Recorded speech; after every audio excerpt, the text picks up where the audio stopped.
Okay, we're looking at second derivatives here. We need to determine the turning points. Turning points are where the gradient's 0. And so I need to differentiate, which gives me 3x squared minus 12x. And then make that equal to 0 and solve, which gives me 3x, if I factorise that, minus 4 equals 0. So my x values are 0 and x equals 4. Now, to determine whether they're maximum or minimum, right, I need to differentiate again.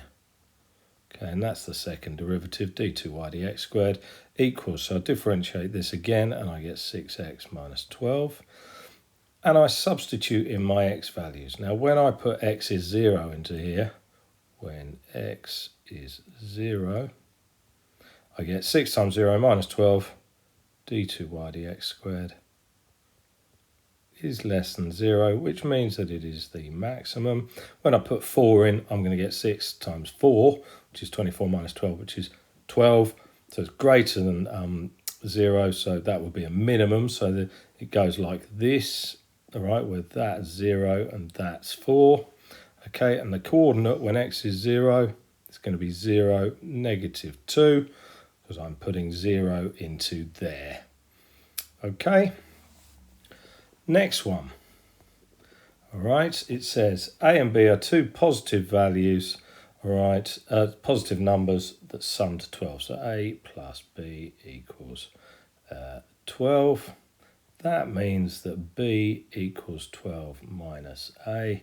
And so I can rewrite t as in t equals 3a times 12 minus a. I can then expand that, so t equals, what's that, 36a minus 3a squared. And I can find dt dA, all right, which is, what's that, 36 minus 6a.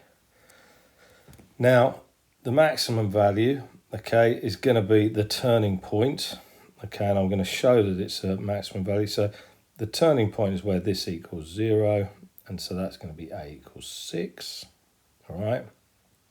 That means that b is going to equal 6 as well, I hasten to add. So it's the only turning point. It's actually a graph that looks like that.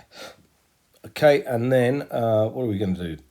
T equals 3 times 6 times 6, which is going to be 3 times 36, which is 108. Bosh. There you go. Now, for this second one, you don't really need the second derivative particularly. I mean, but you could differentiate this again. You get minus 6. So if I d2 t dA, hold on. d2 t dA squared, d2 t dA squared, right, is going to be minus 6. So it's always negative. So it's got to be a maximum. And that's because it's a curve that looks like that parabola that's upside down, isn't it? Okay, there you go. Enjoy.